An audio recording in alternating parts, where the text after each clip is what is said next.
There we go. And now people can see and hear us. But yeah, so there's a headline about Taika Waititi wants to make a new Star Wars show or something that's going to be set like way outside all the current Star Wars stuff.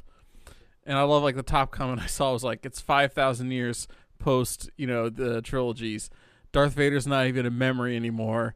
We see a spaceship that looks nothing like anything we've ever seen. And the camera pans down to the desert planet of Tatooine. Like, no! God damn it. Not again! I was just thinking, it's like Taika Waititi is excited about how his Star Wars movie is going to be so much different than the others. Like, so everybody's going to be like gay, right? Because a lot of Taika Waititi shows and movies feature characters of questionable sexuality. I was just going to say everybody's going to hate it. Dude, have you seen... No, not that different. Any of you guys seen Our Flag Means Death? No, but I keep hearing amazing things. It's gay pirates, man. You'll love it. It's so good. It's so good. Johnny, we just call them pirates. Yeah, aren't all pirates gay? You're right. Like a little. It's a great show, though. You're called seamen? We're not recording yet, right? Not You're on a yet. boat with a Okay, cool. I'm going to get a beer. People can see and hear us. Sounds great. And yeah, I've been recommending it to everybody. I love it. Yeah. David's sounding great so far, right? Yeah. So far, yeah, he hasn't slurred any or anything. He's good. Sounds upbeat. I made him laugh earlier. It was good. I didn't call him. That's the thing. Okay. Yeah. Well, good. Did not get the chance. So yeah, good. Cool. All right. I'm trying to think of what I've been watching. I've been keeping up with Kenobi, which is nice. They should make that the next show. Keeping up with the Kenobis. Ooh. A weekly reality thing in which you grow to hate these people. I've been watching Love on the Spectrum. That show's pretty cool. Oh, Jesse, I watched that LOL Canada that you recommended. Yeah, did you like it? I mean, not because it was funny, because it wasn't really funny, but like the situation and the people involved were like entertaining. Okay. Like, it's like, fair enough. Oh, this is a it's like anti-comedy, like. Well, I mean, yeah, that's what Tom Green does, but and the whole rest of the cast, like, all right, yeah, you put 10 comedians in a room and they have to make each other laugh. It's not going to be laugh out loud funny necessarily, but I'm squirming laughing because it's this insane premise. Because I mean, a comedian doing jokes for like people is different than a comedian doing jokes for comedians. And it's like you're sitting in there with them. It's like, okay, yeah, I would fucking crack up at that. Like, if I'm sitting in a room with Tom Green and the guy from The League and Colin Mockery, and somebody starts doing a fucking, like some elaborate bit, yeah, I'm gonna fucking giggle. Like when Caroline Ray shows up, and like you're like, what the fuck is she wearing? And I thought I was like, oh, she's doing a bit. That's a bit. Yeah. And like no one says anything about it, and she like gets upset. It's like I'm dressed like my daughter. Her puffy face, unfortunately, doesn't seem to be a bit. Oof, man. Speaking of improv shows, have you seen that show Welcome to Murderville? Yeah, that show's pretty cool. Nope. All right, the premise is it's a cop show where they have one special guest who does not have a script and everybody else does. Right. I like it. That's a lot of fun. All right. Yep. Any requests for order tonight, or shall we proceed with chaos? My game should not close because like the music itself isn't the best. It's good, but not the best, and it's moody. The request has great music, though I haven't played very much of the game, so I don't really have a whole lot to say about it in like concrete terms. I know the game and whatnot, but I haven't actually played much of it. I can go anywhere, though, depending upon how angry John wants to be. There's a chance I could be game overed. All right, we're going to open with David. Yeah, good call. Yeah, we're definitely not closing with David after last. I'll go number 2. Yes, Jesse. And where do you want us to play your game? While I'm going number 2. Okay. I'm sorry, I forgot to say, like, I can go anywhere. So that leaves John or me as a closer. I don't think I'm a closer. John, what do you think? I mean, You have coffee? Yes, that's the thing. Got brass ones, but I'm not sure about a closer. It's tough, man. It's either me or the request closing. Your call, man. Let's close on the request. We never do that. We never close on the request. Yeah. Sure. Yeah, What?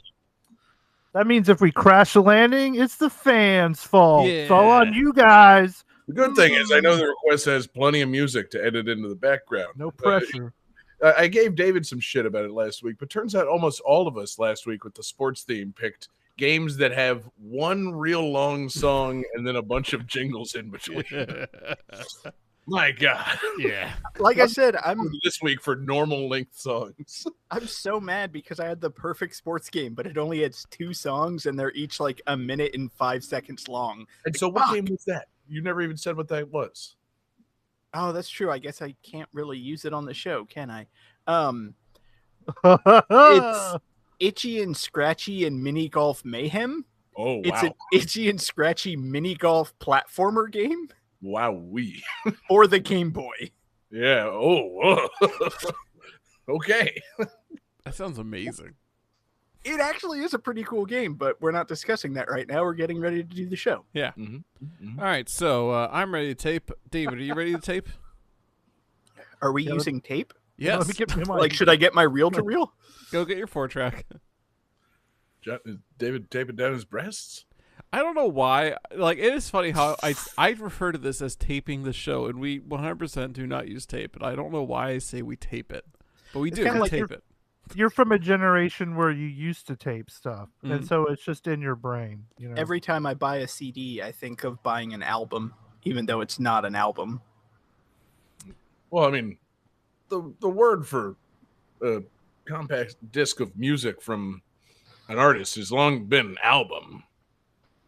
it's So, like when I wait, tell David, my are you- wife, Wait, David, are you saying a CD is not an LP? Or are you saying a CD is not an album of 45s? Because that's where the term album came from. Right. Yeah. Because you would buy, it was like a little photo album of full 45s, which I only learned that recently. That blew my mind. But like the Grammys still award album of the year, even though there's not physical media anymore. Did So, the Grammys even exist in the days of the album of 45s? yes. The Okay. point is, I'm ready to tape the show. Yeah. Jesse, are you ready? yes, John, are you ready? Sure, why not? All right. 5, 4, 3, 2, 1, go. Welcome to Gain That Tune.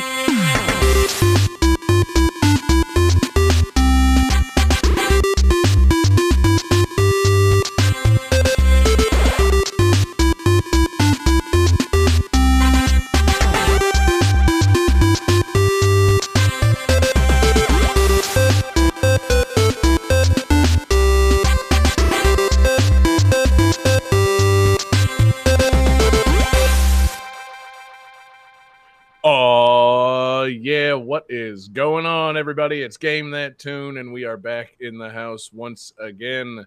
It's your boy, John Harrington here. We've got John Regan with us. Say hey. Hey. We've got David Fleming. Say hey. Hey, And we've got Jesse Moore. Say hey. hey, Hey, man. How's it going, everybody? It's Game That Tune, and we're back in the house for episode 294. And my goodness, guys, we've got a fantastic show coming for you tonight. What we are going to do here at Game That Tune is what we do every episode. We're going to listen to video game music. We've each got 3 songs from a game.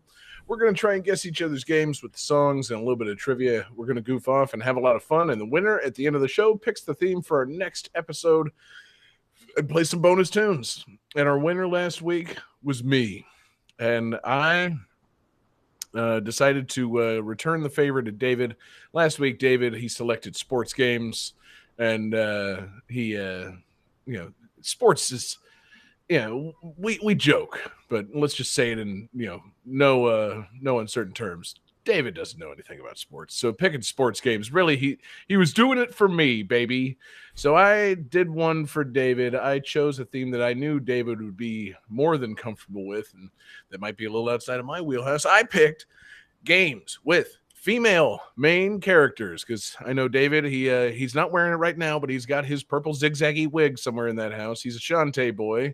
We're I celebrating. definitely know about the ladies. Yes, exactly. The ladies' man, David Fleming. We're celebrating the 20th anniversary of Shantae and, all those other fantastic ladies. in ladies in gaming. You might call it a ladies' night. That is to say, the drinks are the normal price, and there will be nothing special occurring. True to ladies' night form, us 4 men will be doing minimal effort. It's going to be great. But yeah, female main characters. I thought about it, and nobody asked me, should it be a female like main protagonist or antagonist? Nobody came up with that question last week when we normally delay the end of the show by vetting the theme for several minutes.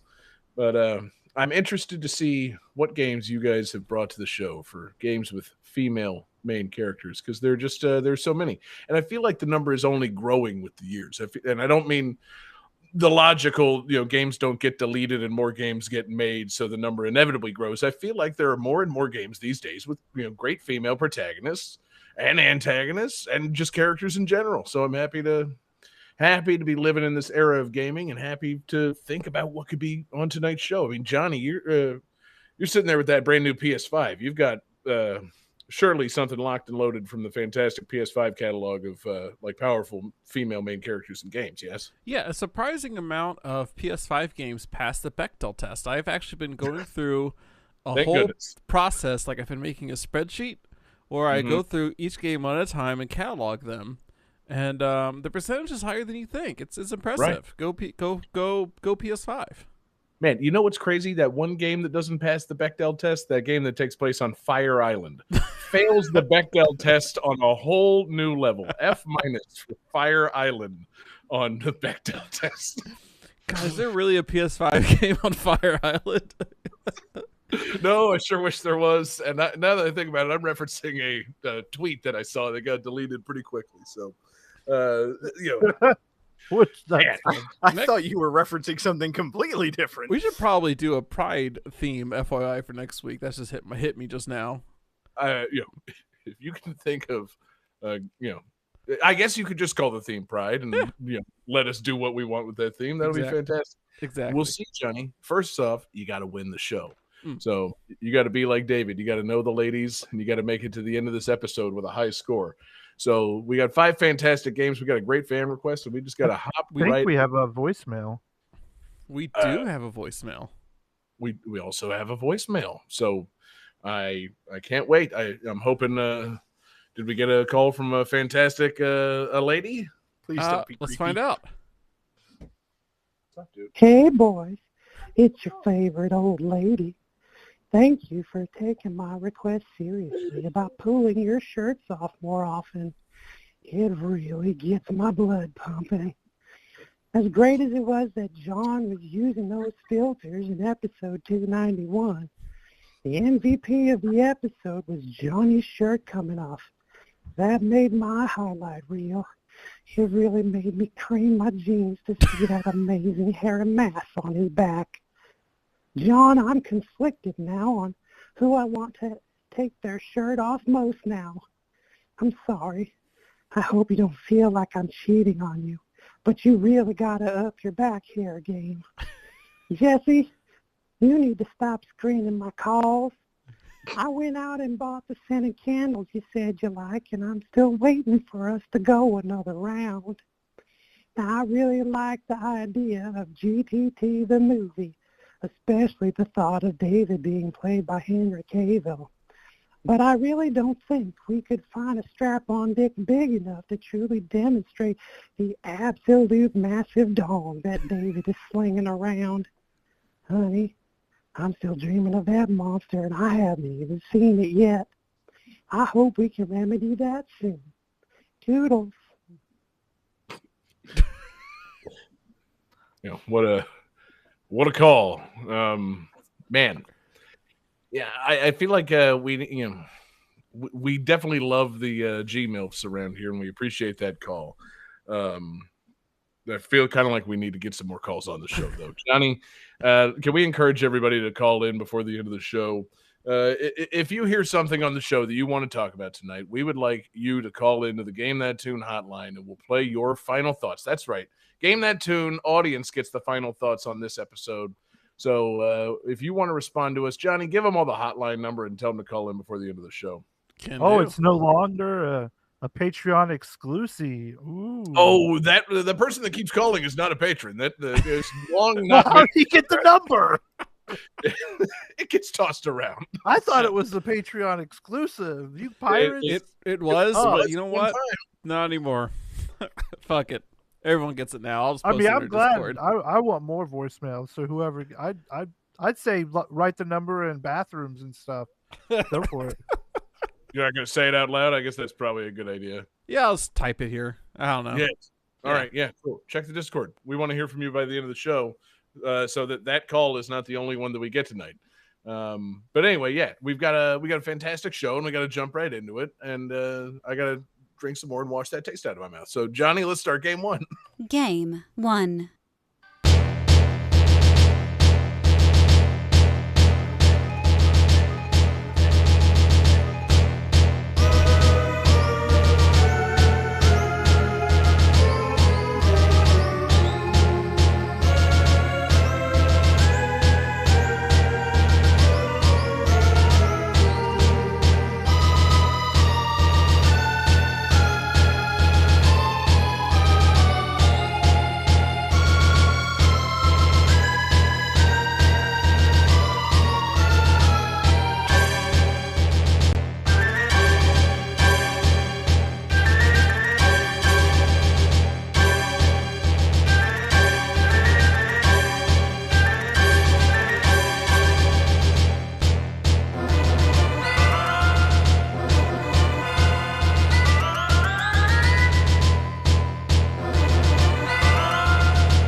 just wanted y'all to know when the song was over. I'm not gonna lie. That was a fart. Yeah, we're saving that to the fart playlist. So, trivia for this game. This game has only been released outside of Japan twice.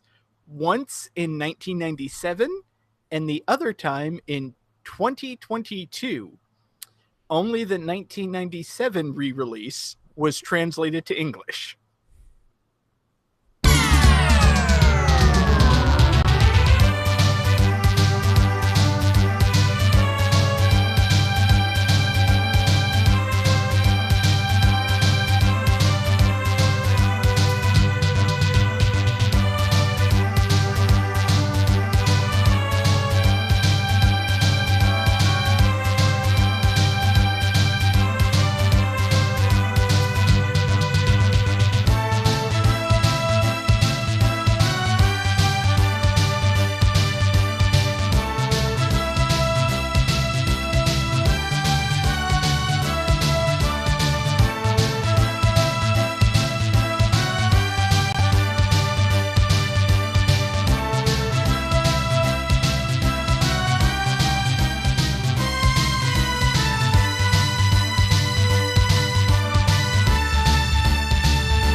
All right, gentlemen. Who has? Oh wait, I'm sorry. I'm receiving word from our judges. We will accept both the original Japanese title as well as the American title that was used for both of the re-releases. So either title will work. And what if that title is the same title? It's not, because one is in English and one is in Japanese. If any of you guys write Japanese and it's accurate, like that's 10 points easy. Yeah, Jesse, let's see those kanjis, baby. So, who has finished writing their answers? Oh, I think 8 years ago. you really mean to ask who's finished their calligraphy? So, John says police knot, sadly incorrect. Jesse appears to have drawn the Atari logo, which is sadly incorrect. John Regan has the correct answer. This is Legend of Valkyrie. Also known as Valkyrie no Densetsu. That went without saying. Huh.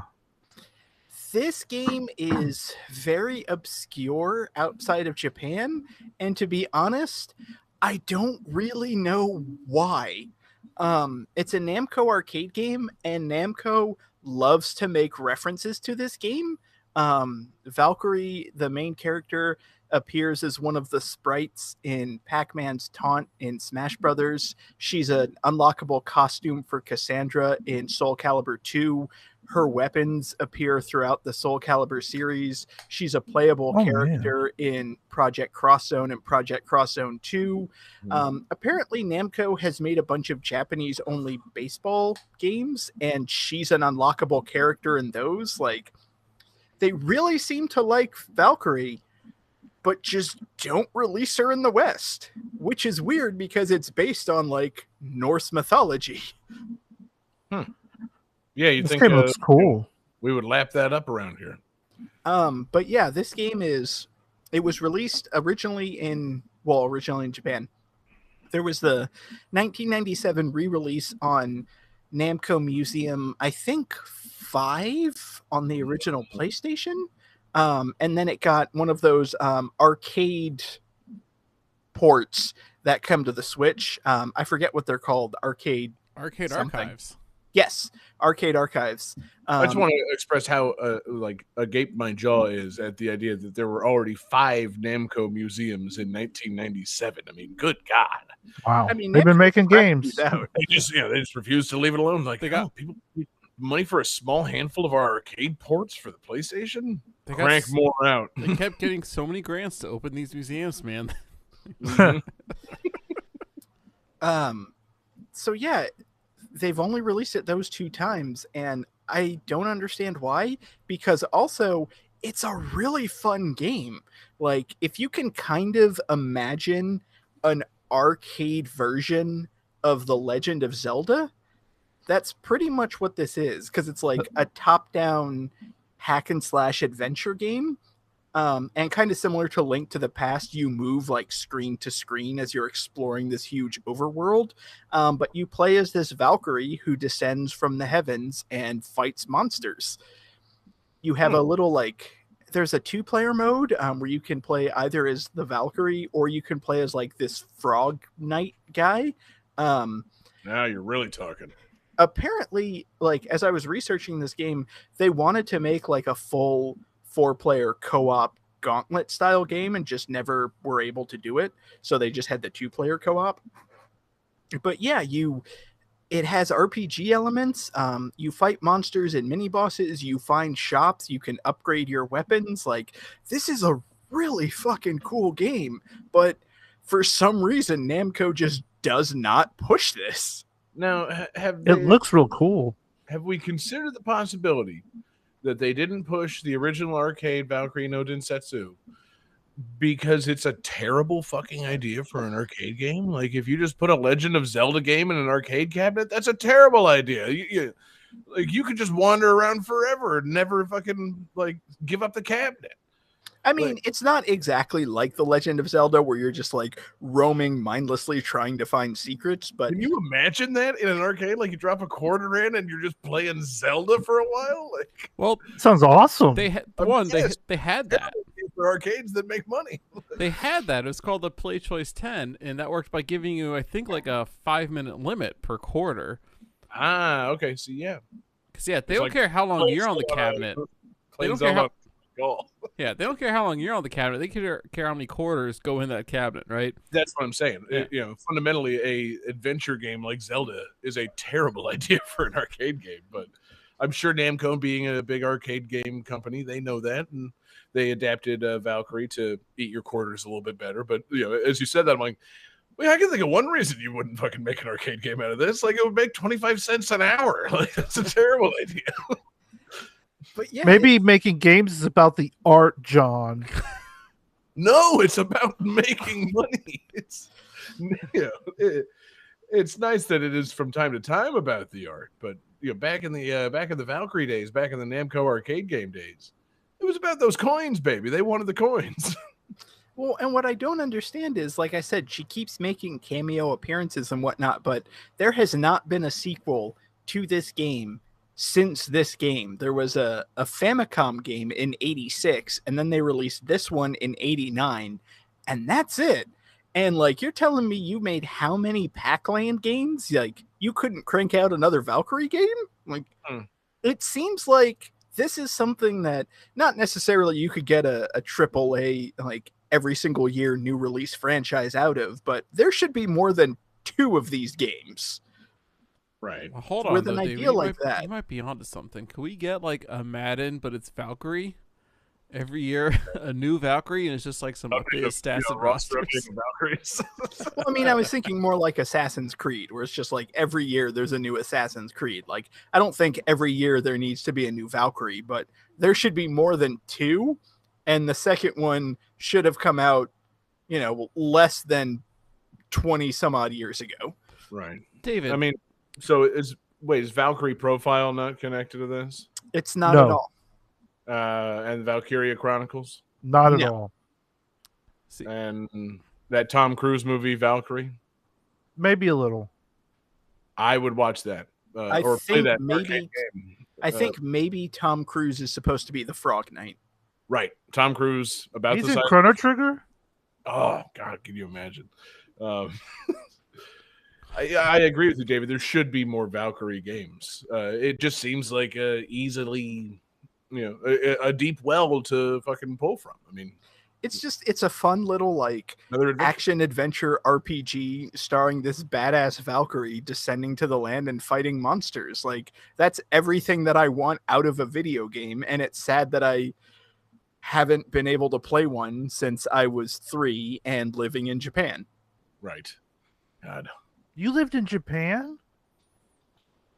Oh, yeah. yeah, that's established GTT lore. I was born and raised in Florida, moved to Japan for like 4 years, and then came back to Florida and met all you guys. yeah, It's part of see? David's tragic backstory.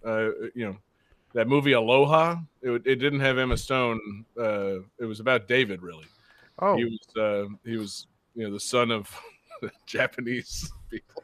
I mean, I'm pretty much the Wolverine of Game That Tune. Yeah. I was born, I fought in the Civil War, I moved to Japan for a while, and then, Canada injected me with a giant penis and I moved to Florida. Mm-hmm. As Canada is wont to do. and joined the GTT X-Men. That's Yeah. Canada. Well, then which X-Men are we? If you're Wolverine, Johnny, you gotta what? cast us now. No. We're not dreamcasting ourselves to the X-Men. What the fuck did Johnny just say? I think he said as Canada does. No, that's Canadan. Canada, as in Canada, but it's Canada. It's Canada. That doesn't even make sense because it's Canada, not Canada. Now the real fun wow. is when you have the hidden camera TV show set up in Quebec, Candid Camera. Oh, this just making me more angry, man. All right, so David, here's where you fucked up, man. Listen, nobody gets things done by demanding a reasonable thing. You demanded a reasonable thing. I just want a few more Valkyrie games. You need to demand the absurd thing, a new Valkyrie game every year with Madden-style updates, and then you will begrudgingly accept that, okay, I'll meet you halfway. We just have a few more Valkyrie games. Yeah, or like a Valkyrie no Densetsu remake on PS5, and they'll be like, "Oh, well, hold on, no." It's like, okay, I'll settle for a new Valkyrie game made by some kind of independent developer released on the Switch eShop. They'll be like, yes, we could do that. For the love of God, yes, of course. But yeah, Yeah. it's You got to highball him first, David. it's a really, really fun game, and I'm surprised and sad that it just never made it out of Japan. I'm looking forward to purchasing the Arcade Archives version, because previously when I played this game, I played it by renting it from my local video game store. And I got through like the first 2 worlds or so, and aside from not understanding Japanese, it's a really fun game. And apparently, it's in like World 5. There's like a Banjo-Kazooie style quiz section, which Okay. I kind of feel like that part should be translated into English, but yeah, otherwise it's just a really fun little game. I'm going to go ahead and say this game's fucking game over by having a Banjo-Kazooie style quiz segment. That's the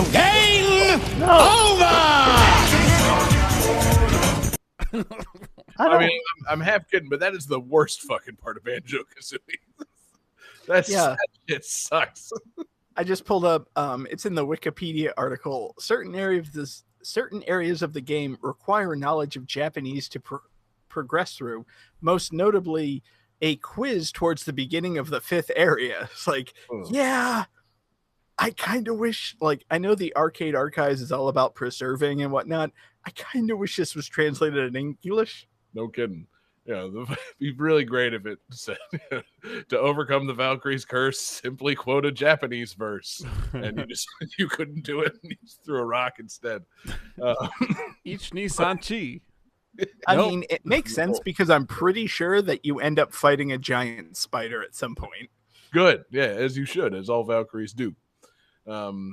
David, this is an excellent pick, an excellent tip-off. I'm glad you were looking to get canceled, but I'm not going to do it. You're not game overed. It's perfectly valid. It came out on those collections. And yeah, it should be out. There should be more of this. I mean, Valkyrie Adventures on fucking, arcade cabinets. It's not a great business model, but it's valid. So I like it. It's a good pick. Anything else? No, not really. The only thing I want to say, because I didn't really get a chance to mention it, was I really like the main character's design. She's just this badass female warrior with like this long flowing skirt and a winged helmet. Like I love that look. Yeah, okay. I'm sorry. I didn't realize we need to speak to the design. It's a Valkyrie. I thought it was a kind of a well-known trope in design. But yes, it's a good look. It's a good character. Many possibilities with a character with a winged helmet and a great look. They should make more of these fucking games, or at the very least, give Miss Pac-Man the Valkyrie helmet at some point as a power-up. That's all I'm saying. Johnny, let's keep it going. Game 2.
All right. Oh, trivia is really tricky to get on newer games. This space game that released in 2021 is composed by Pedro Macedo Camacho, who you might recognize from famous Nazi killing game Wolfenstein 2: The New Colossus and Witcher 3.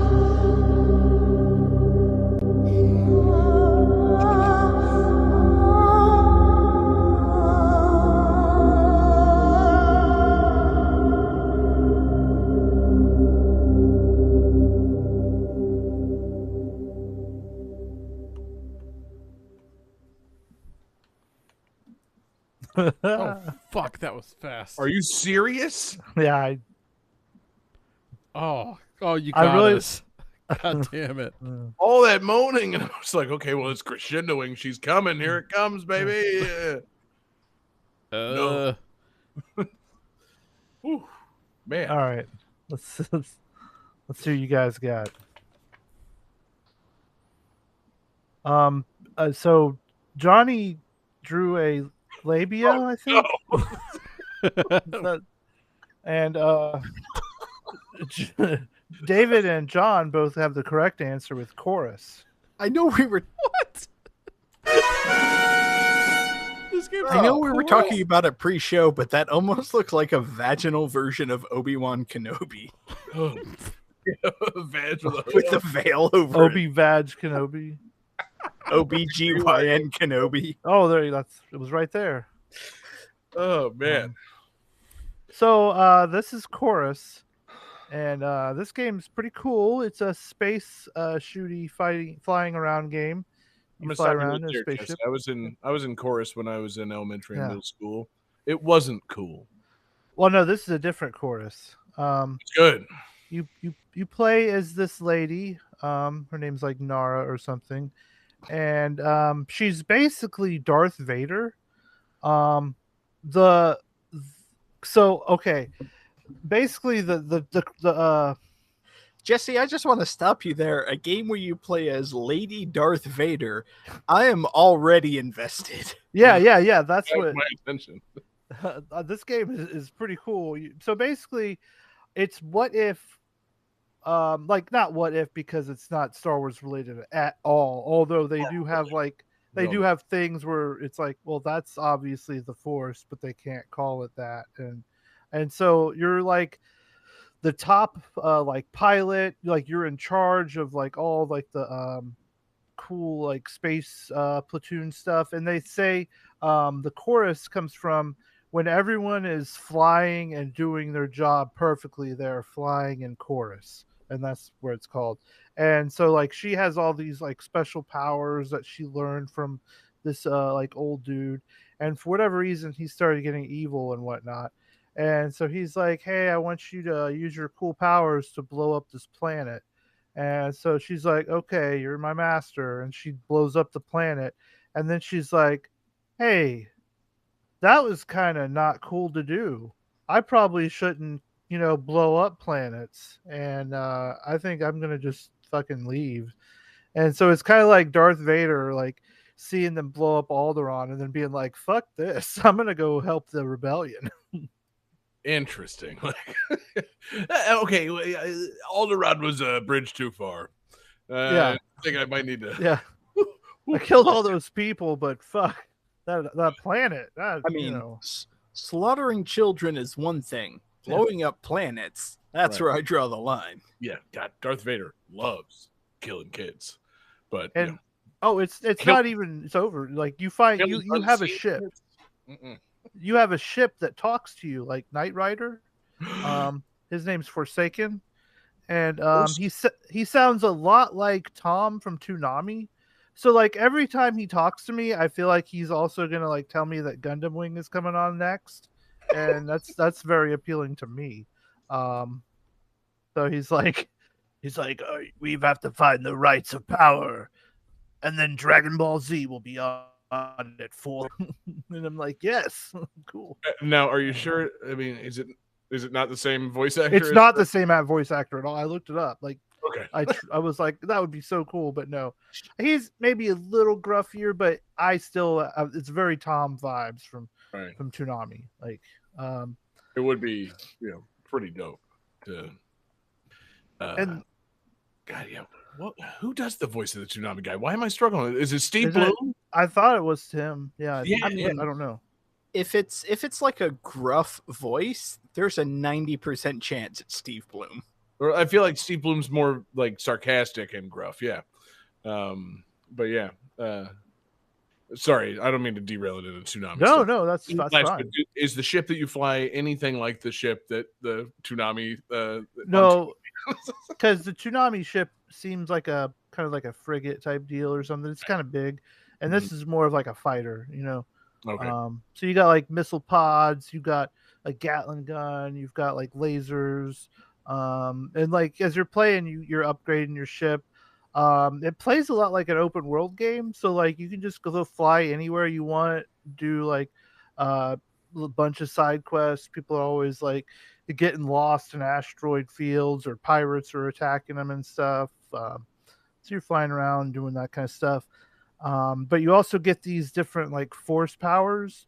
Like one is where you can just like detect everything in the area.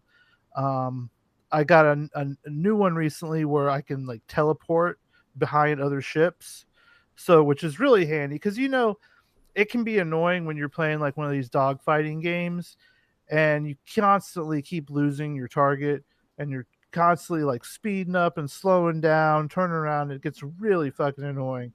While this, if you can't find anybody, you just hit your fucking teleport button and you're right behind someone, just unload your Gatling gun, and that's satisfying. This game is really difficult at times. Like it can spike when you find like new enemies. Like, oh, here's a dude that has really powerful shields and has this fucking charge laser, and you gotta learn how to dodge it and get behind him and use your missiles right and stuff. And that can be a little annoying. But it's real cool with like the teleporty thing because you can like go through like enemy shields. So like you have like a capital ship and you want to fly into their hangar and bust shit up, you can just fly through their shields and then just start busting things up in their hangar and then fly out the other side. So like there's a lot of cool battle things. My favorite thing to do is like whiz right past the ship and then hit my like I forget what it's called, but it's basically like a brake where you can like drift and so I just like spin around like 180 degrees and just unload on people. Like it just feels so cool to like do that. Like whenever you're playing this game right, it's very fun. When you're fucking up a lot, it's very frustrating, but it's a cool game. It looks really cool. Honestly, Jesse, I feel like that describes most games. Like when you're doing well, it's a lot of fun. When you're fucking up, it's not fun at all. Right. Especially games these days. It's like, yeah, this is slick as hell. It looks great. It plays great. I'm not good at it, so I'm not having fun. But like, man, if I was good at this, I'd be having a lot of fun. I feel like some games are better about, like when you fuck up, they're more rewarding to like helping you out. Like, trying to think. Easy to get back into. Yeah, I guess the question is like, if you fuck up, where do you resume? Like, yeah, that can be annoying because, like, if you're like in a long mission and there's no like good checkpoint, that could be really annoying. I haven't ran into any of that though. Anytime I've died, I've started up pretty, at a pretty good place. So I've never been like, oh, I got to do all that over again. Fuck that. I haven't been like that yet. Right. So that's good. That's a good sign. Because there are times where you go too far back. And it's like, God damn it, not again. Like I just, nope. It's game ain't respecting my time. I need ample checkpoints. I'm willing to learn a challenge. I'm just not willing to learn too much of a challenge. Yeah. But it's a pretty cool space game. It definitely scratches an itch if you're looking for a good space game like that. I'd say it's better than Star Wars Squadrons that came out a couple years ago. And I love Star Wars. I mean, Johnny, that game's real play the fun, hot but- take button. Hot take. Hot space. I just wanted to see if he would actually do it, to be honest. Yeah, I just want to see if Johnny's paying attention to the sound cues at all. Yeah. Yeah. Space. Thanks, Johnny. Yeah, I've said space a lot tonight. Yeah, he said it several times. But it's okay. It's ladies' night. We don't need Tim Curry explaining Yeah. space. We don't need space mansplained to us by Tim Curry. Oh, it's ladies' night? Don't There need you that either. Oh, On the one famous hand, ladies, man. on the one hand, I feel like Tim Curry would not mansplain. On the other hand, Tim Allen should not be anywhere near a ladies' night. Yeah, we really got to diversify the soundboard, fellas. I just realized how fucked up we are. Quick, Oh, somebody cameo Christina V to do an sound. Do we have any women on our soundboard? Oh my God! I don't think we do actually. We do. It's called the calculator. Friends. Yeah, calculating computer. Game That Tune is a huge part of Game That Tune. That's true. She is we very never- integral. We rarely ever call her Dame That Tune on the show. It's been a long No, time. we don't talk about her enough. Yeah. Well, we don't call her Dame That Tune because she's the calculating computer. She has a title. And Yeah. guys, it's been awkward ever since I tried to date her and fuck her. We got a real think- Master Chief Cortana situation going on here, and me and Dame That Tune, we don't talk all that often, but she's still willing to be on the show, which is important. Yeah. I And think she she does should have a win name. one It's night. not the calculating computer. It's Dame That Tune. I did also, guys. I don't want you looking into this, but I paid her $3 million out of the Patreon funds to keep her mouth shut. Oh, That's I where know. that money went. Okay. Yeah, listen, I'm sorry, guys. Because I was looking at like the records and everything. I was like, oh, we've got $3,065. Hang on, there's a negative $3 million balance from John that Mhm. just says miscellaneous. Yeah. That seems legit. All it says is calculated computer activated. That's strange. Doesn't normally cost $3 million to start that computer. Surely nothing untoward's taking place. But Jesse, this game sounds great, man. I would like to play it. I'm guessing. hey, guess what? Guess Yeah. what, guys? Guess what? You ready for this? Hold on. Get Hold that hot take butt ready. We're What flying this in. platforms is this available? Oh shit! It's on Game Pass.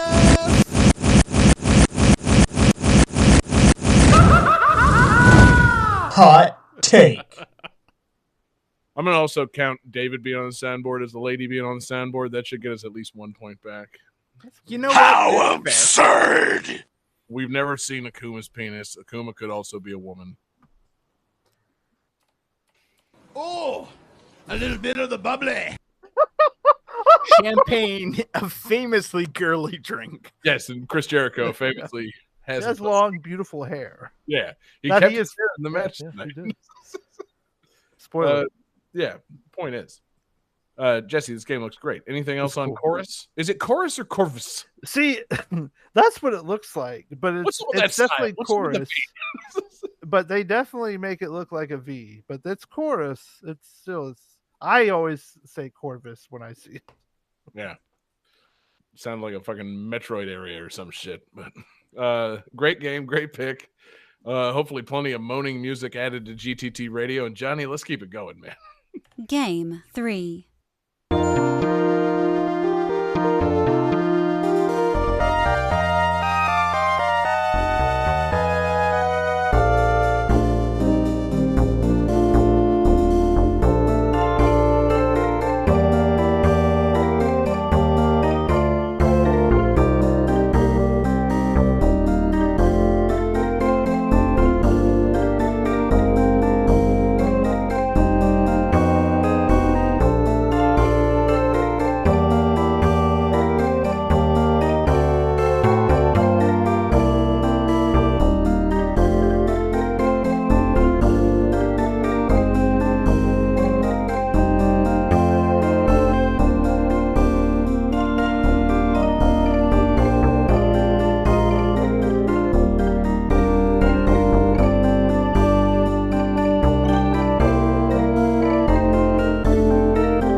Okay, guys.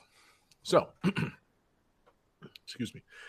In the manual for the English localization of this game, the female main character's intended origin as a former delinquent with a fiery temperament was erased in favor of describing her as a peaceful individual who hates fighting.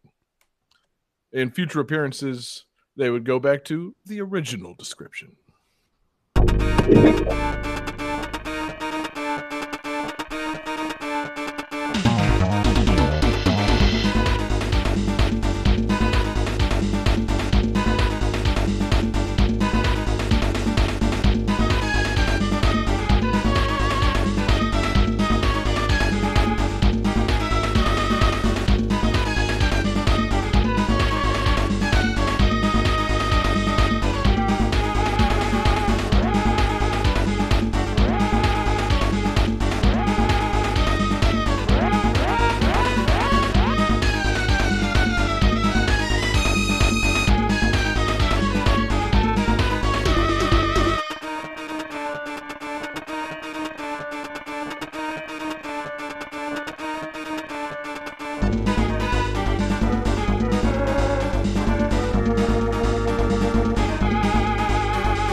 How is everybody feeling?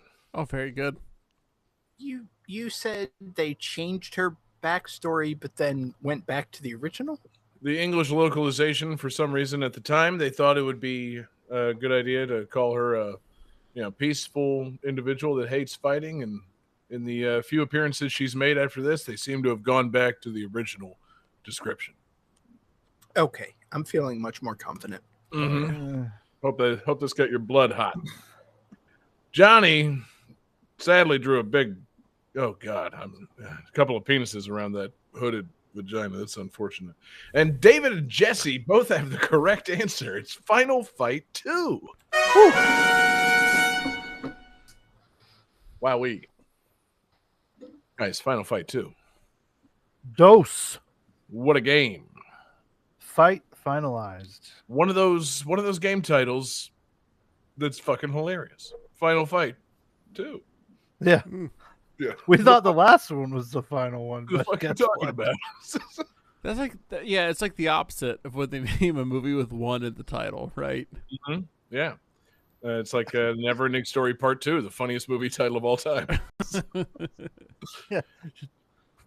I don't know. I feel like in terms of funniest movie titles, Doug's first movie is up there. Because that's a bold statement to make. And that's one of those ones we were talking about. Like, they declare it's his first movie. It's also Doug's only movie. But The Never Ending Story is a funny enough title for a movie because the movie will inevitably end. And then for it to be The Never Ending Story Part 2, it's like, God damn it. Wait.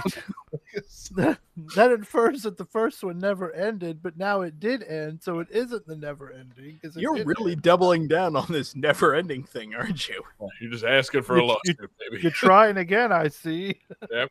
I mean, this time we're up to 16 Final Fantasies. I was going to say, I think the funniest title in video games is Final Fantasy 15. At the very least, there's the story behind Final Fantasy where apparently like Square Enix had their back against the wall and this was going to be the final game they made and yada yada yada. Who knows how the legend goes? The Prelude's playing now. I think it's fine at first because it's like their own story, so it's like that world's Final Fantasy. But when you get to like 10-2 and 13-2 and 13-3, that's when it's like really have no business there. Yeah, this is the Final Fantasy of this particular world. Actually, we have a few more hours of story that we need to tell you. That's true. I guess I never really realized that the worst video game title is Final Fantasy X-2. Yes. But thankfully, that's not what we got here. We got Final Fight 2. And man, what a game it is. The Final Fight game that I've spent the least time with, perhaps besides Final Fight Streetwise. I was like, oh yeah, Final Fantasy 2, cool. I'm going to boot that up and play it before the show. You know, it's got Maki, the fast kicking, kick-ass woman. Okay, And, I wasn't sure if this was the game with Maki or Lucia No, yeah, Lucia's in the next one. in 3. Okay. 3, yeah. But yeah, Maki's in this one, and I was like, okay, I'll boot it up. I got the Capcom beat 'em up bundle. Oh, that's a beat 'em up bundle of arcade games from Capcom. This wasn't released in arcades. This was only released on the SNES. Okay, then I must boot up my Wii U Virtual Console. That's surely where I downloaded and played this one. Oh, wait, no, I only got Final Fight 3, and that was mostly for the lulz because Hagar was wearing that insane costume in that one. You know, I'm realizing, I realized earlier today, I might not have played Final Fight 2, but really, who did? Save for a rental or two back in 1994. Like, it took me today kind of like, I'm like, wait, surely I have this somewhere. No, I don't. But it's a cool sequel to Final Fight. I like that it's, you know, Final Fight is just Mike Hagar and Cody and Guy taking on Metro City and the Mad Gear Gang. You know, Hagar's the mayor and he's going to clean up this one-horse town. And then Final Fight 2, it's like, we're going to need you to go to like fucking Hong Kong and France and London and fuck those towns up too. It's like, oh, okay, great. I'm there, baby. You know, that's one thing that I do love about the Final Fight games is that Hagar is the only constant. Mm-hmm. Like, the first game is Guy, Cody, and Hagar. The second game is Maki, Hagar, and Carlos. And then the third game Love is Carlos. Lucia, Guy comes back, and then Hagar. Like, no matter what, Hagar is there to just beat the shit out of the Mad Gear Gang. Yeah. No, as he should. You know, I don't want to, speculate too greatly, but if a gang at any point in my life kidnapped one of my kids, I would forever feel the need to beat up that gang. Like, they're back again? Fuck it, I'm flying to Hong Kong. I'm going to kick the shit out of them. Hang on. The Mad Gear Gang is eradicated in Metro City, but they're in Hong Kong? I guess I'm booking a fucking flight. Yeah. It's like that scene from Jay and Silent Bob. Go to everyone's door and kick their ass. But, we're not really I thought you were talking about the scene with the orangutan. I thought you were talking about The Dark Knight. That's true, yeah. Yeah. Hagar had to extract somebody from Hong Kong using one of those jump jets. Hagar, much like Batman, has no jurisdiction. Yeah. Squeal. He'll beat you with a pipe until you squeal. But, again, we're not really talking about Hagar. We're talking about Maki, the fantastic main character of Final Fight 2, Maki, who is the sister of Guy's fiance. So Final Fight ends. Cody and Jessica go on a vacation. Hagar goes back to work, and Guy, I guess, goes back into training. And then turns out the Mad Gear Gang has not been eradicated, and they're back, and they kidnap Rina, who is Guy's fiance, and Guy's master, Genryusai, and they, I don't know, I guess just do that to piss Guy off. So fucking Maki springs into action because Rina is Maki's sister, and the master guy, he's Maki's father. And so Maki calls up Hagar. It's like, hey, my dad and sister got kidnapped. We got to go to Hong Kong and fuck these guys up. And Hagar's like, yeah, fuck yeah, I'm doing it. And his eyes catch on fire. And then Carlos shows up and it's like, hey, I'm coming too. I love kicking butts. And they fly out to Hong Kong, baby. And you got yourself Final Fight 2. It's a great fucking game. I love the idea, too, of just like Maki shows up, like they kidnapped, my brother's fiance. And then Hagar shows up like, I've sworn a blood oath against this gang. And then Carlos shows up and they're like, yeah, whatever. Fuck it. Come along. Yeah, no, seriously. You should watch the opening cutscene of Final Fight 2 because I think Carlos says like, Mike, I got to come with you. You know how much I love kicking butts. It's like, all right, yeah, Carlos, you're in, baby. Fine, you can come too. But yeah, Maki is a pretty fun character. She's the speedster. She's got the speed. She's She's not got the like tonfa weapons, doesn't she? No, I thought she did. She Okay, she might not have them in this, but I think she has them in because she was in Final Fight 2, but also SNK versus Capcom 2. Yep. And yeah, that's the thing. So in this, she's really just kind of a fist fighter. She's a street brawler. But she's fast and obviously doesn't have the punching power of Carlos or fucking Hagar. But no tonfa weapons unless I've forgotten, unless they're like her super move, like Hagar's lariat. If she busts out the tonfas, I've forgotten about it. But yeah, in subsequent appearances, I guess they're like, we gotta give this woman some tonfas because tonfas are fucking cool and They are cool. Yeah, they are. They're great weapons. Because yeah, and the funny thing, I'm like, oh yeah, I know Maki from other things, right? And then I'm like, wait a minute. No, I only played Capcom versus SNK 2 for like a little while on GameCube. I don't fucking know Maki from anything else. She should be in more stuff. Do you think she'll be in Street Fighter 6? I hope so. I wish. Quite frankly. I mean, like seriously, she's got Street Fighter appearances under her belt. Very small, limited Street Fighter appearances, but appearances nonetheless. She was in David, besides Capcom versus SNK 2, do you know the specific Street Fighter thing that Maki was in? I'm gonna take a guess and say she was in Cody's story in Street Fighter 5. No. Okay, it was worth a shot. It was a good shot. She was in the handheld ports of Street Fighter Alpha 3. Does that include the PSP? Yes, that's Street Fighter 3 Max. Okay. Yeah. Because I know Street Fighter 3 Max added a couple characters. Yep. The only thing that I truly remember about Street Fighter Alpha 3 Max is that it added a couple extra characters, and 2, they advertised a special peripheral that you could add onto the PSP's D-pad for controls, and people quickly figured out you could just tape a quarter over the PSP's D-pad and get the exact same results. Good, very good. But yeah, she was added to specifically Street Fighter 3 Upper for the Game Boy Advance, or excuse me, Street Fighter Alpha 3 Upper for Game Boy Advance, along with Eagle, Ingrid, and Yoon. Oh God, Ingrid. Yeah. So I would like to see her make a reappearance because she's got a great look. They developed her, I guess, as another rival to like Sakura. And I think she should come back, man.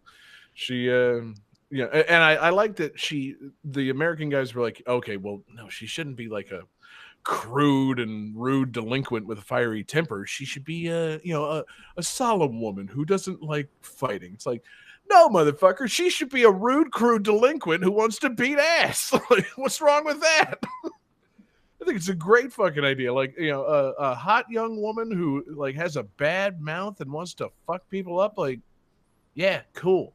Street Fighter was ahead of some things, baby. Now you're creating a character specifically for David Fleming. Right, yeah. And I'm not talking about like Harley Quinn. I'm talking about fucking Maki. She's been around, man. Like, fucking, it's baffling. Like, no. She doesn't need to be a fucking monk. She's a great looking young woman who beats fucking ass. She should, cuss and shit. Like, apparently her like Street Fighter like appearances, she'll like curse in Japanese when she's losing. Like, when you get knocked out, like instead of like just going, she like yells Japanese obscenities. I'm like, good, very good. Yeah. All right. So she's like Maki Ito? Yes, more like that, please. Everybody who's watching in our live version, check the Discord chat for our GTT voicemail. Let us know who would win in a fight, Harley Quinn or Maki. Mm-hmm. I would favor Maki. She's no supervillain, but she, man, she's a super beat ass. Yeah, she whoops a little bit of ass. And again, not to get like too horny with it, because that's not really the name of the game. But yeah, I know the audience that we've got.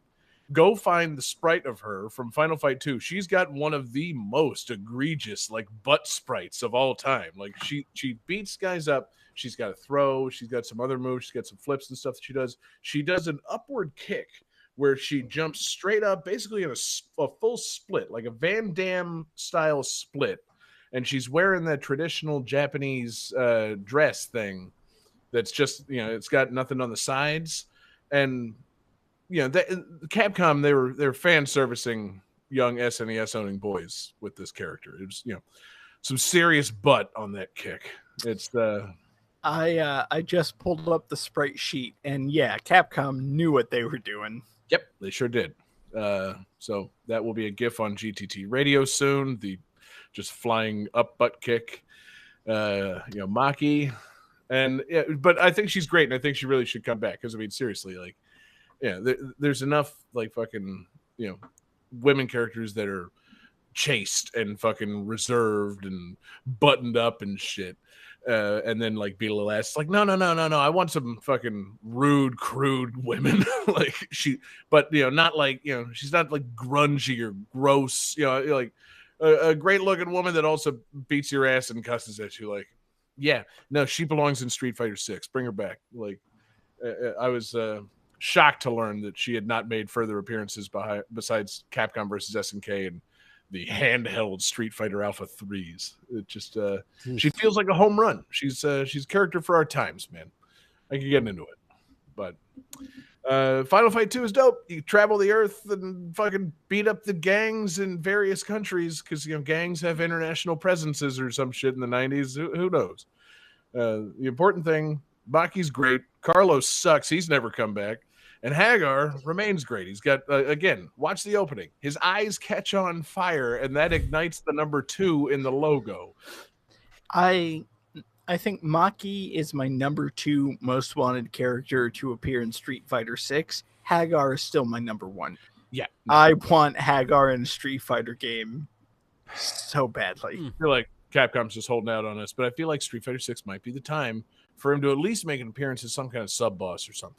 They're going to have that run-around mode where you're running around the cities and getting in various fights. Hagar's got to show up. I'm worried he's dead in this timeline because they have statues of him and stuff.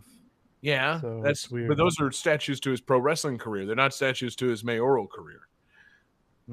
That's got to be the case. I mean, Hagar denial. I hope so. Don't get me started. I hope on my so. dream I want Capcom Hagar. wrestling game. Yeah. Oh, Saturday Night Slam Masters. Well, no, I feel like this is something we've mentioned on the show before, where Capcom basically makes a wrestling game, but featuring all of the Street Fighter characters who have wrestled. So you have like E Honda, Hagar, Hakan, Armika, El Fuerte, Armika, Zangief. Yes. Thank you, Johnny. Yeah, Zangief, the only non-canceled Russian. Yeah, I would love to play it, man. A little, I'm in favor of all these characters being used in any way that Capcom sees fit. I just wish they would see fit to use them more often. I enjoy Capcom's roster of characters from this series specifically, and yeah, it's a great game. If you get a chance, I don't know where the fuck Final Fight 2 is going to come out. Maybe it can come out on SNES for the Switch or something, since it's apparently fucking SNES exclusive. I mean, like, seriously, it's not even in these arcade bundles. Like, there is no arcade Final Fight 2. So, fucking, let's get a re-release. Let's get it back out there. Let's get a new generation of young men really appreciating Maki's assets. And, Johnny, let's keep it going, man. Game 4.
right, guys. So we're hearing the Sega Genesis version of this game, but the Famicom version of this game was a maze-like game that was significantly more confusing than all of the other ports.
Who's got some answers? I'm sorry, can you repeat the trivia? Oh, sure. Again? So this game was ported to multiple systems, and the Famicom version of this game was a more maze-like game, kind of similar to like River City Ransom, which was very confusing and poorly received. Okay. All right, so we'll see those answers/guesses. Oh, son of a bitch. So John says nope, which is incorrect. David and Jesse both say Valis, which is correct. This is Valis, the Phantasm Soldier. And right before the show, my wife pointed out that this rhymes with phallus, so it may not have been a great pick for the female lead character show. Well, but Valis herself is not a phallus. No, she's just... I mean, Oh, I girl. don't think anybody would have thought that unless you pointed it out. Yeah, I didn't. Not where my mind was going at all. I was going to ask if this was related to Batman Mask of the Phantasm. It's not that? No, not at all. No, it's a dick. Dick Grayson? So Yeah. Yes. It's a game where you start as a Japanese schoolgirl and you get granted a magical sword that turns you into, oh shit, I forget what it was called, like the Valis Warrior or something like that. I mean, if you start as a Japanese schoolgirl and you're gifted a magic sword, it turns you into a badass warrior. Yeah, Like, whatever the translation is, it's a badass warrior. exactly. It's not complicated. And yeah, that's about it. We can move on to the next game. No, This recently, there was a, like, collection of these games released for Switch, which Really? is how I recognize the music, because I was looking at that collection and it was like Japanese schoolgirl turned into badass warrior in a like action platformer game. That seems right up my alley. So I added Yeah. it to my wish list, and like as I was watching the trailer, that's where I picked up on this music. yeah, it came out I think in February for the Switch. So yeah, pretty recently. Damn, And, I had no idea. yeah. Because I didn't they put one of these or both some of these on like the Nintendo Online service at some point? I feel like I had access to one of these Valis games for some reason. It's like, oh yeah, Yeah, that's- I think so. I think it's the SNES one, like Valis 3 or something. And it was like, oh yeah, that's like kind of fun.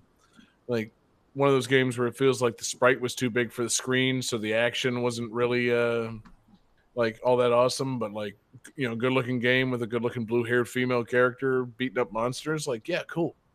Yeah, so the first in the series has a lot of, I feel like, good roots, you know, but I watched some footage and I remember just my first thought was like, this is fucking slow. Like, this is the slowest goddamn action game I've ever seen. Like, Yeah. what is this?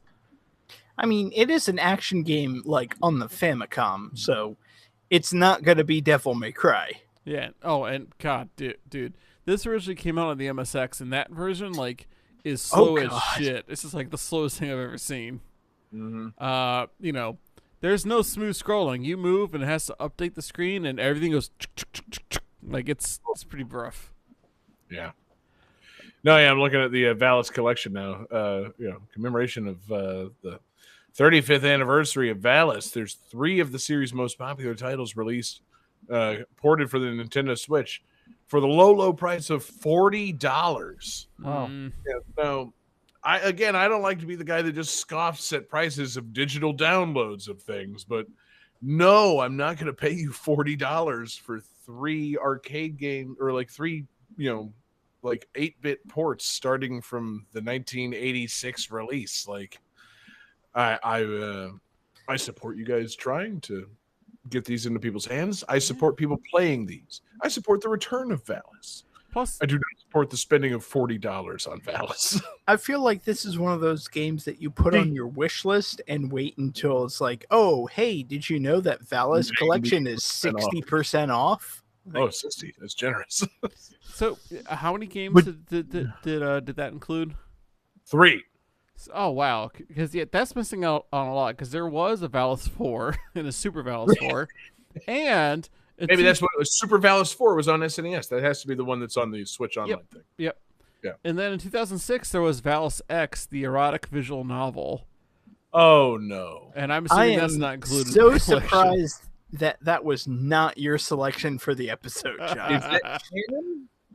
Do you think Valis will show up in Street Fighter 6? Fair question. Ooh, I would like that to happen, yes. I mean, given the fact that it was published by Telenet Japan, I don't think so. Do you I would be okay with that. I feel like that leaves it up in the air, because what have they done lately, right? Like, Yeah. Maybe you Capcom think acquired them. Do you think that Valis should have a relationship with Simon Belmont? Because she and Belmont both had super blank 4s for the SNES. Ooh, I think so. If Valis was the star of an erotic adventure game, I feel like she would have a relationship with a man known for using a whip. Mm-hmm. Just gonna say that. I'm also just saying that we should have had a Castlevania official Konami canon fucking hentai game by now. That probably should have happened right around the time of the Valis hentai game. Yeah. Does he fuck his whip, since his whip is like his dead wife's spirit? No, you're thinking of the Bionic Commando reboot. Well, Right. no, the vampire killer is the spirit of Sarah, Trevor Belmont's wife, I believe. That's some Castlevania lore I didn't need to know. I mean, I was thinking if it was going to be a Castlevania hentai game, either it would be a female Belmont or you would be playing as like Alucard fucking various things. Because I feel like let's be real, Alucard fucks. Yeah. Yes. all the time. Alucard fucks unequivocally. I feel like we're making a little bit light of it, but it does seem very gross and odd that the official company that makes Valis would make a fucking erotic visual novel out of it. Well, Like, let me lay out a timeline for you real quick.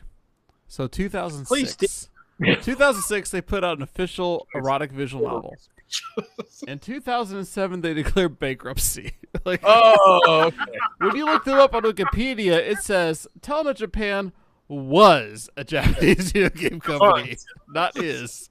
They're gone. Right. So clearly they made a Hail Mary pass that failed. Yeah.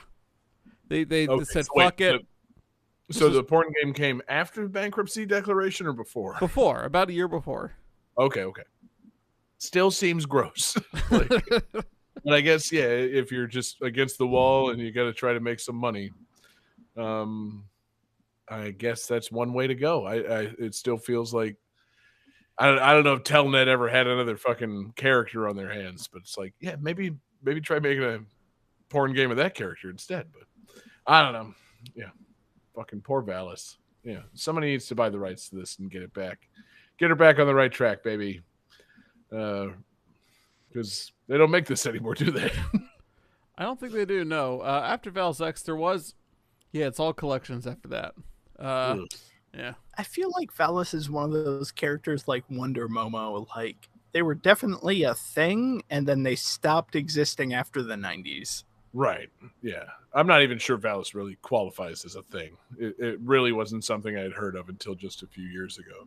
But it was like, oh wait, where the fuck has this been all my life? I'm sorry, like a blue-haired Valkyrie woman beating ass with a big sword, like in an action setting for the SNES. I'm sorry, I don't know about this. What the fuck is wrong with me? Like, I should know about this, right? And it's like, oh no, the company that makes these fucking crapped out and made porn games like 15 years ago. Like, oh right. Damn. See, that's the difference between you and me, because I'm like, hang on. You hate to this see is it. like a blue-haired anime warrior woman in a action game on the SNES, and the company made porn games? Right. Why haven't I heard of this? Yeah. Oh, they went bankrupt. That's why. Okay. Yep. Because they made porn games. It's a damn shame.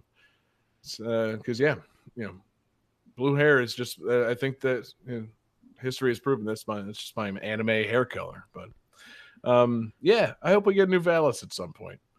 Because again, I support this series. I don't support a collection of 3 old ass fucking games for $40, but I support the continuing adventures of Valis. Would you support a collection of one old ass hentai game for $40? See, now there's the question: would the game be worth $40 if they included the fucking erotic visual novel? Maybe. Is it a collection if it's just one game? Sure. Yeah. It's a collection of all the Valis hentai games. I was scrolling the eShop earlier because I was convinced that I could find like Final Fight or something, and they're just throwing fucking like hentai games up on the Nintendo eShop now. It's not hard to find them. I saw some puzzle game literally called Hentai something or other, and the description said a puzzle game that you can play with one hand. Perfect for masturbating. And my wife was like, okay, I get that, but what's the significance of it? I'm like, so you can do something else with the other hand. She's like, but why would you want to do that while playing a puzzle game? I'm like, sweetie, don't question it. It's Japanese anime porn, baby. Gotta solve this puzzle. It's amazing. Oh. So close to solving this puzzle. So there's a puzzle game you can play with one hand while you cook eggs with the other hand? Well, I do some other thing with this other hand, but what can it be? I guess I'll pet the dog. Yeah. Babe, it's a guy thing. Oh, is that what we're calling it now? While I, highlight passages in my Bible with my other hand. But yeah, so this one's about bestiality. Since they're just throwing these things up. Yeah, throw Valis X back up there, baby. It's we need to know the full Valis canon before we really decide if she's ready to be brought back. So, Johnny, use that Patreon money and buy Telnet. But you used it all on your weird scandal. Listen, I got a lot of irons in the fire, Jesse. We can have a scandal and buy Valis. Okay. I'm not saying that scandal in any way involves Valis, but no, I'm not saying that. The original Valis game, it plays a little slow. It's okay, but the music, I really enjoyed the music, which is why I picked it. Yeah, it's good. I really enjoy the soundtrack.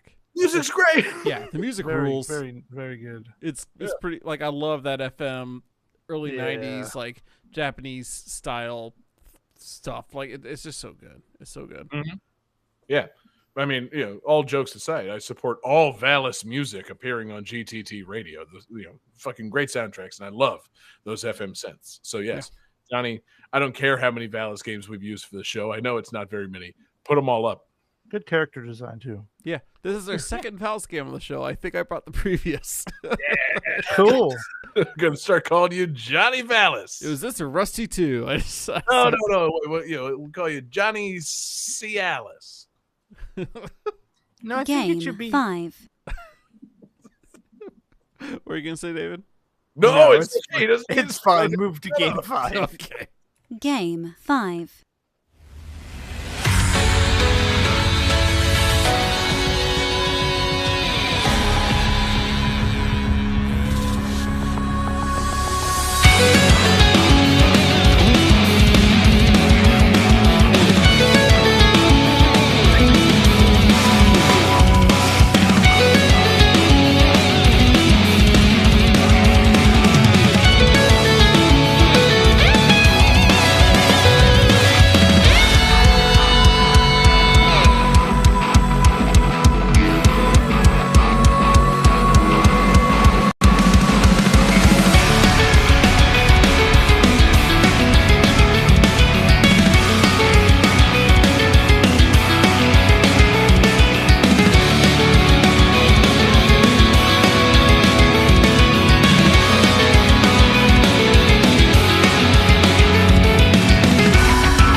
right, guys. So, in this game, the player can choose between a male or a female protagonist. The one that is not chosen still plays a large role in the game's story, and no matter what, takes on the name of Akira, regardless of the gender of the selected player character.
How you guys feeling? I am feeling very All right. good. Yeah, pretty good. Good. Glad to hear that. Oh, wow. Everybody's holding up their answers already. Not even giving me a chance to shout out the fan request. Of course, the fan request this week came from our good buddy CX Trife.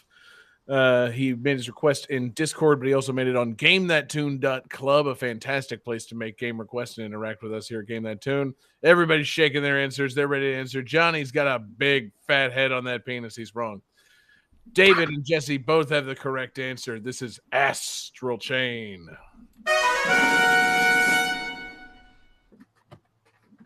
Hell yeah.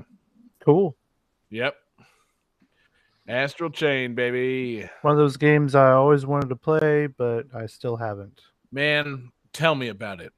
I also, it's one of those blink twice and it's been out for almost 4 years kind of games. Like, wait, no, that came out last year, right? Like, no, it came out in 2018 or so. No, it's this game was was a like newish game, right? This game was like a birthday present to me because it came out like in August, and I was so excited to play it. And I played the prologue chapter, and then I set it down. Yeah, and I haven't picked it up since, and I feel so bad about that. Yeah. So, David, was it a literal birthday present to you? I feel like this game was released like August 8th or something like that. Like it definitely came out in early August. Sure. I I and just I want to was make so sure that you're not confessing to completely ignoring a fucking birthday present to you right here on the show. Because no. I definitely bought this game myself. okay, Um, okay, and and I'm sorry, I've got it wrong. It came out August 30th of 2019, not 2018. So it hasn't been 4 years. It's been 3.5 years. 3.9 years. It's been long enough that I should have fucking, or I'm sorry, 2.9 years. God, point is, I feel regret for having not played it. And David, I sense the same regret in you. yeah, it's a game that, like, again, I really wanted to play this game, and I was super hyped and excited for it because it's a fucking platform action game. Or excuse me, a platinum action I game. was gonna say, wait, it's a platforming game? No, it's an action game. No, it's a platinum action game, and I definitely played and loved the Bayonetta series. So it's like, hey, we're gonna make one of those, but for the Switch, and we're also gonna have a goofy dog cop mascot character in it. Like, all right, I'm fucking sold. Yeah, no, everything about this game looked pretty rad. Wait, are all cops goofy dogs? See, and here's the problem, Jesse. I was actually going to address that right up front. So everything about this looks pretty rad, apart from the fact that you definitely play as some sort of futuristic cop. But the main hook of the game is you have a literal astral chain. So you have this like chain projectile thing that bonds you with another character, and that Those character are called handcuffs. No, because that character takes different forms, like giant robots that you can. There's like a spider robot. There's like I want to say there's like a bear robot, something like just big and hulking, and like, yeah, there are multiple different versions where you're kind of controlling two characters at once. And yeah, this game just looks crazy and insane, which is par for the course for Platinum. Yep. And it looked like a hell of a lot of fun. And like I said, I played the prologue chapter where you basically are fighting enemies while in a motorcycle chase. This game's nuts, and I really need to go back and play it. Yeah, no, I'm feeling the same way because like I wanted to play it because it was a platinum ass action game exclusively for the Nintendo Switch, and I feel like it's now a few years too late for me to really speak with my fucking dollar. I really should have supported this back when it came out.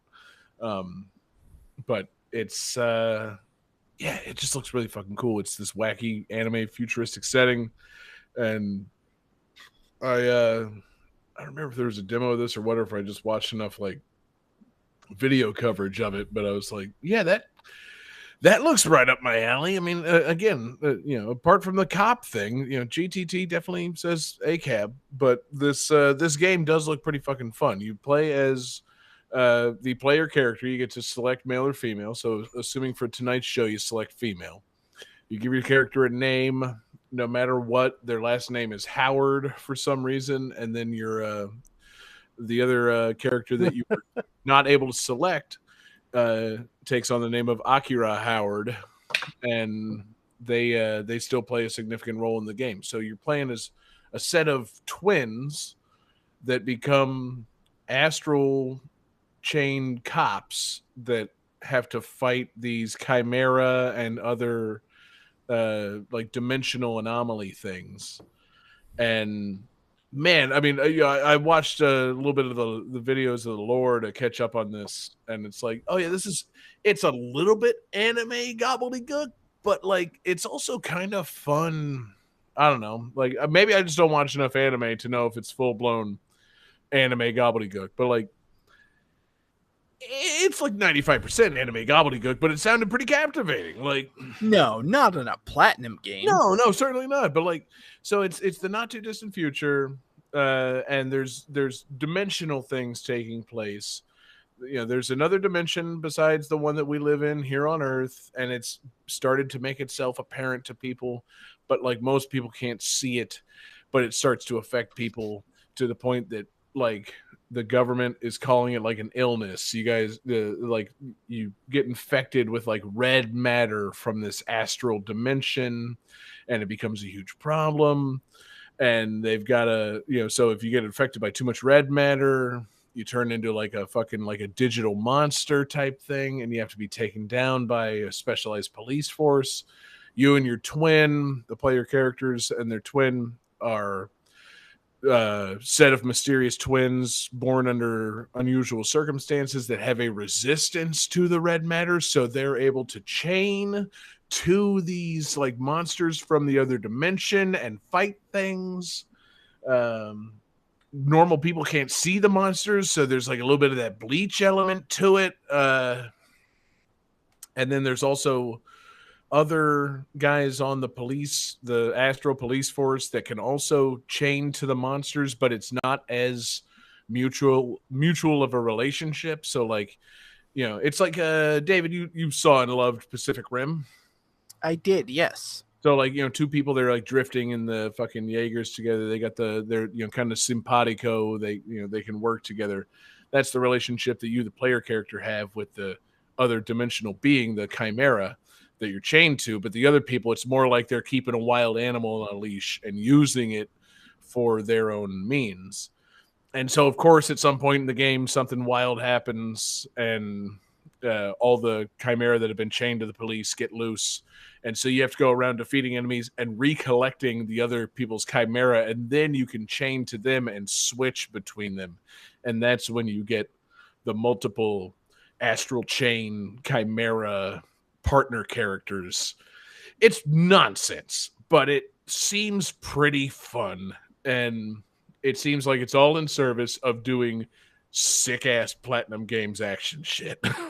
I mean, it's nonsense, but it's Platinum Games brand nonsense. Exactly.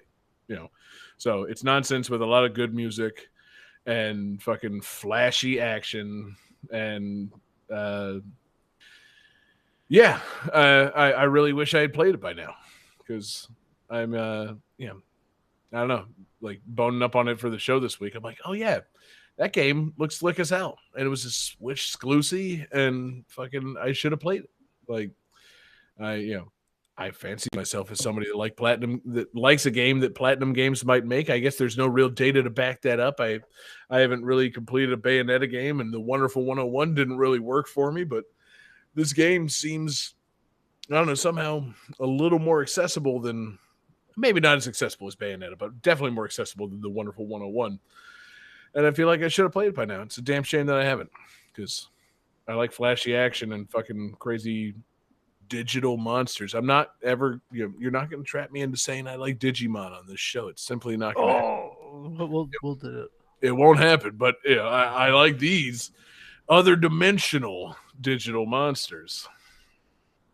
It's an interesting little concept, an interesting wacky ass anime concept for an action game, and I feel like I gotta, I don't know, like, it's a Nintendo published game, so I'm not sure if it's ever going to go on sale, but I feel like it's something that, like, if I see this on sale, I'm going to jump on it, because I think you should. Been missing out, and it's slick as hell. So we haven't been going real deep in on the ladies stuff for the night, but I was wondering, David, you're in tune with these things more so than I am. I don't mean to out myself as some kind of ignorant guy. Does it speak well to a game if you can choose between a male and female character and it has no bearing on the story whatsoever? I mean, I feel like it's equality in that sense, right? In a way, it's good, because it doesn't mean that, like, a masculine character is the right choice, or like the feminine character has a different story or is affected differently. Like, the fact that you can have a main character and their gender or their gender presentation doesn't matter either way is a net positive. That's what I was trying to really kind of work my head around in, like, thinking about this game for the show. I'm like, now it feels like it should be a good thing that the gender of the character doesn't inform the story in any way, shape, or form. But I could also see people being like, yeah, well, it's not really a women's story in that sense. I'm like, well, it's not really a men's story in that sense either. It sounds like it It's maybe a isn't a police story about such things. But I'm just I was curious to know if you, who's maybe more in tune with these things, had something to say about it. Yeah, it's true that it's not really a woman's story, but it's also true that it's just a story. Right. I'm fine with that. Yeah. I'm fine with you not choosing. If you choose the women character, it's not some, I don't know. It doesn't change the story in any way. I like that doesn't affect the story, and you still end up, no matter what, with a twin for some reason with the same name. I didn't know that Akira was a fucking gender neutral name in Japan, but apparently it is for the purposes of this game. And yeah, like, you know, that decision, your gender decision in this game makes no difference. I like that. I would think it'd be interesting though to have a game where you choose both your gender and how you present yourself, right? So you could be female but masculine, you know, or male but feminine, and have that affect the plot of the game and the story and so forth. I mean, see, and in that sense, that could be interesting. Yeah. But just going on the cosmetic choice of here's your female main character, here's your male main character. I think if you're presented with just that simple binary choice, I don't think it's a bad thing that it doesn't affect the game in any way. No, I think that's absolutely fine. Yeah. Perfectly I mean, fine. as long as like the male choice isn't a super ripped cut dude and the female choice is not like a 36, 24, 36, like if those are your two options, I feel like that's a problem. Right. But so John, does the dude choice of cum gutters or what? See, I mean, you're both, no matter what character you choose, you're wearing a lot of futuristic cop armor. So the cum gutters aren't visible really in any situation. So it's, you know, kind of up to the imagination at that point. I imagine both these characters as sick-ass super cops from the future that have this connection to the other astral world. That have so many cum gutters. I imagine they've got so many cum gutters. I mean, anything's a cum gutter if you try hard enough. All cops are cum gutters. Yeah!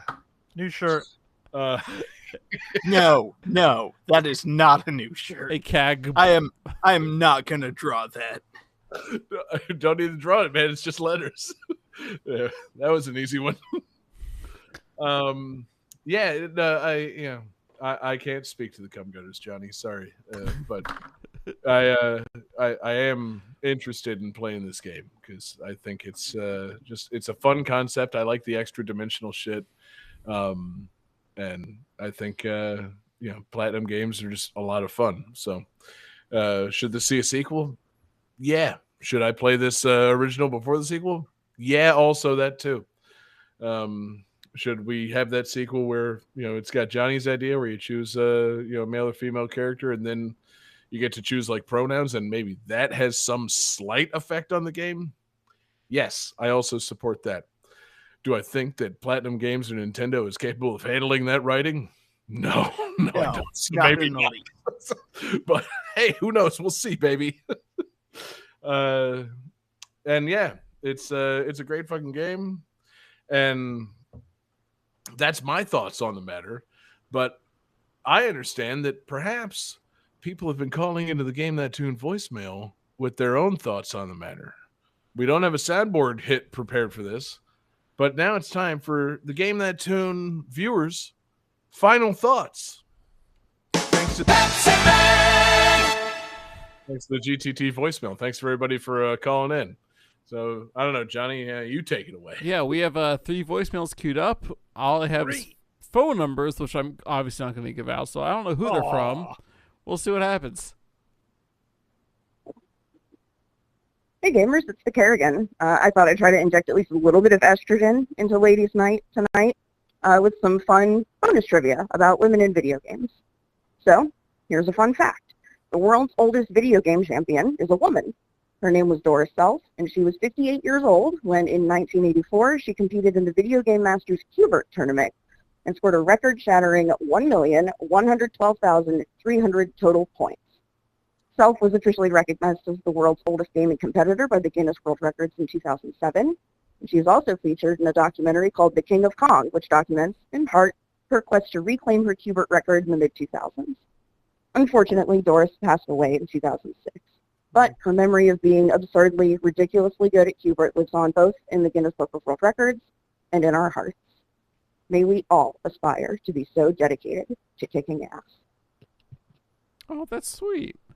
Very sweet. And I remember their Lost appearance Kerrigan? in the King Kong. I've seen that. That's awesome. Mm-hmm. Hola amigos, familia TTT, aquí CX Drive. Well, first of all, I want to say, guys, that I'm really enjoying the show. And of course, two of my games got featured. Curse doesn't really count.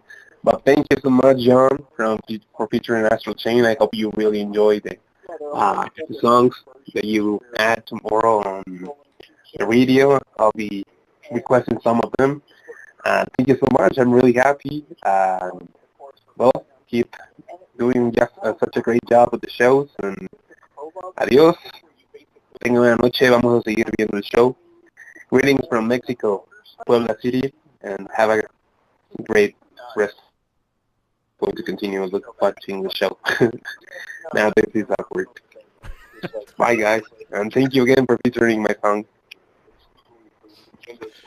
It's not awkward till you say about it's, it, baby. Great That's voice. perfect. it's not awkward till you say it's awkward, man. You're fine. I never realized that we had multiple fans in Mexico. That's pretty cool. Mm-hmm. Hey guys, this is Ray. Got somebody on the line that might be willing to finance a GTP the movie. But before we can move any further, I know we've already casted David, but I need you guys to figure out who's going to play the other 3 game hosts. Shit. Wait, so who's playing David in the movie? Henry Oh, Cavill. Henry Cavill. Oh, Henry Cavill. That's right. Duh. Yeah. I thought he surely was going to bring on a horny old lady to cast the rest of the movie. No. That's up to us, I think. Well, that's a discussion for another time. Yeah. But the part of John Harrington will be played by AEW wrestler Eddie Kingston. Oh my god, that sounds amazing. I feel like I could be played by Dan Aykroyd. Yep. And Jesse, I feel like I just watched that Chippendales Rescue Rangers. I'm not saying you have to be the computer animated Seth Rogen, but I feel like Seth Rogen would be a pretty good Jesse. I'll take that. Yeah. I can't do his laugh, but No, you can't. Come on, give us your best effort. I was gonna say, like, I could almost see Kevin Smith playing Jesse. Oh, that would be so good. Some kind of Kevin He's Smith. lost a Seth ton of Rogen weight. chimera. Listen, Jesse, the key to a Seth Rogen laugh is you have to lean in.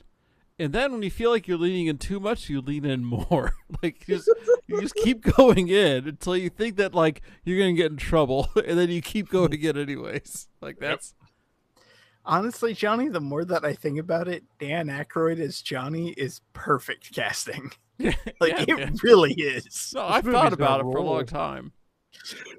I'm sorry. I like shout out to Kerrigan, voicemail lever, and also frequent chatter. Henry Cavill plays David, and Willem Dafoe plays everyone else. I'm in favor of that movie.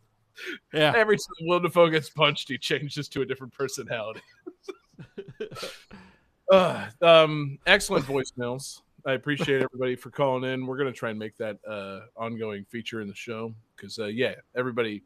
We already take your requests, and we love that. But we are occasionally grossly uninformed about things, and would appreciate some final thoughts on things. So we're going to keep the Game That Tune hotline going, and you guys call in. And it's not a call-in show. We don't want to talk to you, but we want to hear from you. So, Johnny, let's hit it. Calculating computer time, baby. Calculating computer activated. Computers, beeps, boops. Damn it, John. Scoring complete. This game's winner is David Fleming. Damn, we just keep going back and forth like this, huh? I know my ladies. It's true. Yeah, I even tried this time. Yeah, I'm saying, Jesse drew, he gave real answers, and he was not able to overcome David and his knowledge of the female games. I gave real answers too. They were just correct. Sorry, man. Damn. Oh, Jesse, I think we just found our episode title. The female ... games. Yeah, female games. So, David, I think that's the longest into an episode we've gone before we found the title. Yeah, it's deep. It's you can sense my brain in that moment trying not to say anything deeply offensive. It's just just the cog, all the gears are firing. So, David, it's your show next week, man. Are we gonna keep volleying this thing back and forth? Are you and I just gonna keep exchanging themes that one another love? Is that what's gonna happen? That is not what is gonna happen. Son of a bitch. I am choosing a theme that we have done previously that you famously hate. I think it's time that we all leave our couches and leave our houses, and we go with portable games. Okay. Handhelds. All right, that's good. Yeah. That's very good, because I was going to remind you that somebody earlier in the episode suggested a Pride theme at some point, and that's a great idea. But we do still have an additional Wednesday left in June, so it's not too late for the Pride theme. Do mobile games count as portable games? They absolutely do, Jesse. I am going to put my foot down here and say that both mobile games and the Switch will count as portable games. Whoa. Guys, so you said you have one more recording left in June. I meant to text you about this. I was going to text you about this tomorrow, but actually on the 29th, I'm out. So we are short one June recording session. So if we want to do a Pride one, it's got to be next week. We don't have to litigate this in front of the viewers. Or, is there a day beforehand that you're available, or like a special edition Game That Tune? Or yeah, I can do the day before. That's no problem. All right. Well, there we Price go. is subverted. Right. Sweet, guys. Okay, so just so we're settling here, this is all getting edited out of the podcast. But we're all just doing this right in front of the viewers. Next week, portable games. Following week, Game That Tunes Day. Tuesday evening, Game That Tune, and we're not saying whoever wins chooses Pride, but for the love of God, choose Pride so we don't fuck this up. If we do Game That Tuesday and the theme is fucking racing games, I'm going to be pissed. Hey, I'm not going to win, so, it's off my hands. Cool. Okay, so excellent. Fucking portable games, mobile games, Switch games. What an unbelievable theme for next week.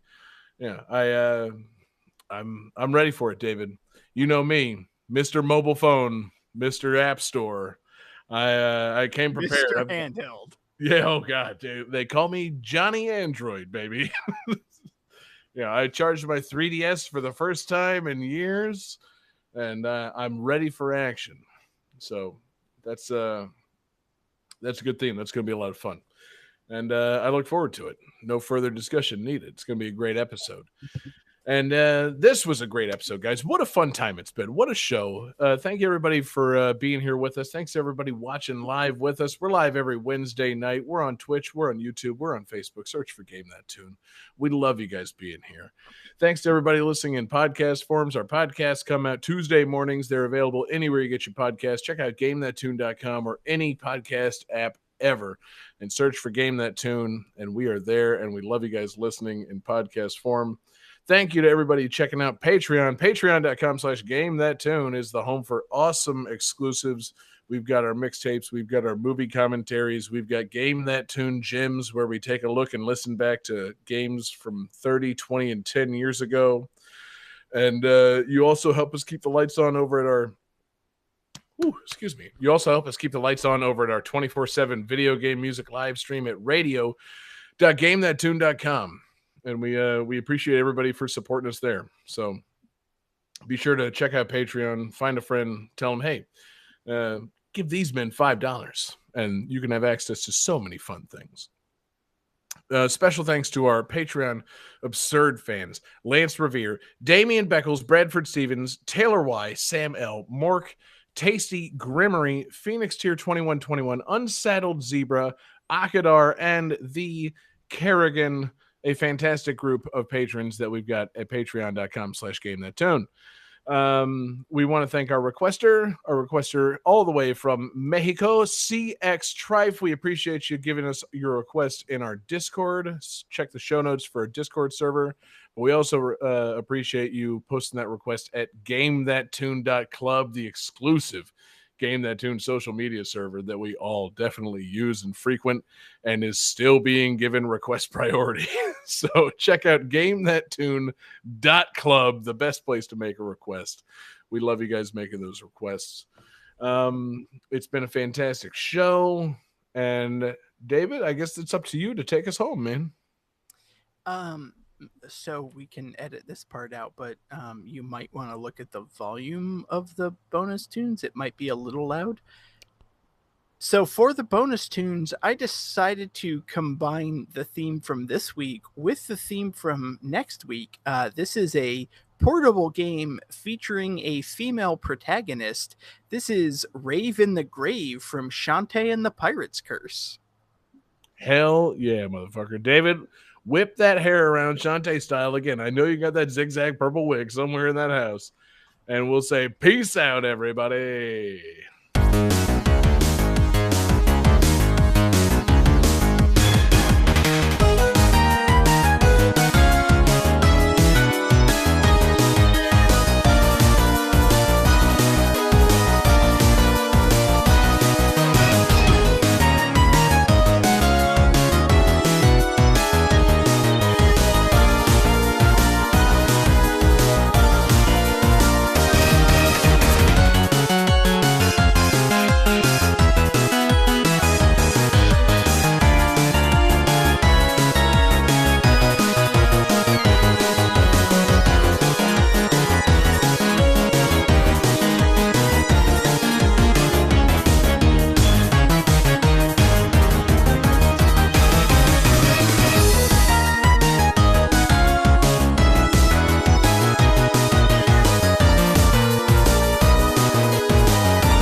Valkyrie no Densetsu is copyright 1989 Namco Limited. Chorus is copyright 2021 Deep Silver. Final Fight 2 is copyright 1993 Capcom Company Limited. Valis, the Phantasm Soldier is copyright 1986 Wolf Team and Telnet Japan. Astral Chain is copyright 2019 Platinum Games Incorporated.